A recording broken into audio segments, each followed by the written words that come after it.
The year is 1986, and the WWF program number 140 hits the stands like a miniature thunderbolt, slim in size, but bursting with kayfabe electricity, storyline intrigue, and pages drenched in merchandise gold. The cover beckons fans to grab their seats for another round of Federation Mania, and inside the spotlight immediately blazes on the rebel Dick Slater. Slater is framed as a one-man cavalry charge, a ring raider who storms like a Confederate brigade, pounding opponents with Russian leg sweeps and suplex variations before closing the warpath with his dreaded figure-4 leg lock. His speed and deceptiveness are praised, making him as dangerous in short bursts as any headliner on the roster. The tropical winds howl in next as Tonga Kid is reintroduced to WWF fans, hailed as a South Seas typhoon. He is depicted as a whirlwind force, tough enough to take on Hercules, Bob Orton, and adorable Adrian with the wild charisma to whip crowds into a frenzy. Though wild, the piece insists he is a skilled technical wrestler, capable of tangling with the likes of Jake Roberts or even Harley Race. From the waves of the Pacific to the spotlights of Madison Square Garden, the Tonga Kid is promised to make big waves. And then the crown enters the frame, Harley Race, now officially King of the Ring. The magazine recounts his coronation at Sullivan Stadium in Foxborough, where the grizzled veteran captured the crown and placed it on his brow. Race is painted as cunning and crafty, a master of bending rules with surgical precision. His crown makes him a target, challengers lining up to prove him a king without a country. But the program hails him as regal and ruthless, a monarch ruling with fists and forearms. The storm of personalities surges further with Rowdy Roddy Piper, described as alone but dangerous. After splitting with Cowboy Bob Orton and waging war against adorable Adrian, Piper now prowls the Federation without allies.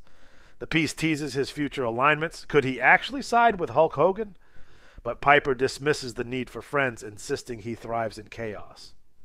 The program frames him as unpredictable, dangerous, and must-see every time he snarls into the ring. From the desert sands comes the return of superstar Billy Graham, billed as The Ring Calls Him Back.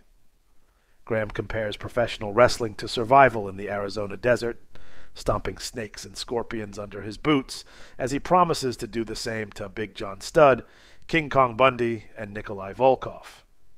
His body rebuilt, his charisma eternal, Graham demands giants and monsters to prove his rebirth. A superstar resurrected for the Federation spotlight, Johnny Valiant steps up to defend his dream team, even as Greg Valentine and Brutus Beefcake falter against the surging British Bulldogs. Johnny Five remains defiant, vowing that his men will regain the gold, either by smashing the Bulldogs directly or by waiting until another team dethrones them, leaving the Dream Team to swoop in and reclaim the belts. In typical Johnny Five fashion, it is all confidence, all swagger, the manager of champions refusing to see cracks in his empire. The main event narrative burns hot, Hulk Hogan versus Paul Orndorff. The program frames Orndorff as Hogan's most dangerous challenger yet, backed by Bobby Heenan, Adrian Adonis, Studd, Bundy, and even Harley Race. Orndorff's jealousy of Hogan's championship glory gives him an edge, a fire that threatens the reign of the Hulkster. Hogan acknowledges his talent, but warns that being champion means facing jealous men like Orndorff every night. The collision is billed not just as a title defense, but as a test of the very core of Hulkamania. The race for the belts section lays out the championship picture in fiery detail. For the WWF World title, Hogan remains king, but Orndorff looms, alongside Studd, Bundy, Don Muraco, Harley Race, and possibly the cunning Jake Roberts. For the WWF Women's title, Fabulous Moolah dominates, with Susan Starr and Jean Kirkland, the so-called Black Venus, acknowledged but dismissed as inexperienced. The Intercontinental title burns with Randy Savage as champion, Tito Santana vowing to reclaim it, with Junkyard Dog, Ricky Steamboat, George Steele, Corporal Kirchner, and Pedro Morales in the hunt. The tag team titles belong to the British Bulldogs, but the Dream Team is still a threat. Sheik and Volkov stand firm, and the Hart Foundation is climbing fast, a new team to be reckoned with. Hillbilly Jim earns a special spotlight, no longer just a rookie under the wing of Hulk Hogan, but now a seasoned mat warrior in his own right. The Kentucky Giant is depicted as humble but proud of his improvement, admitting that the spotlight now makes him a target. The program positions him as both beloved and vulnerable, a favorite of the fans, but hunted by rising names eager to make their mark on his back. And then the Keep an Eye On section fires off a rapid barrage of names. Bob Orton, now wearing pink at the demand of adorable Adrian, his toughness hidden beneath humiliation. Kamala, the Ugandan giant, bloodthirsty and returning to terrify.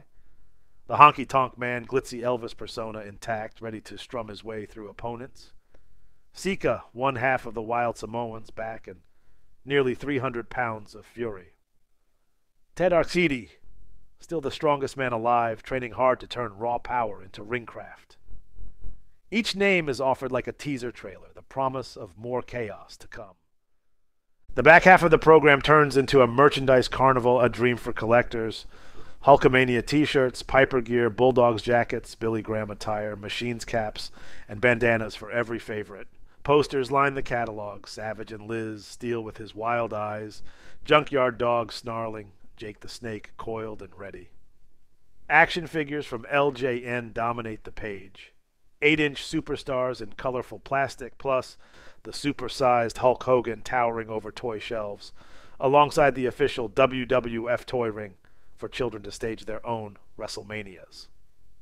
Coliseum Video pushes highlight reels and home video events.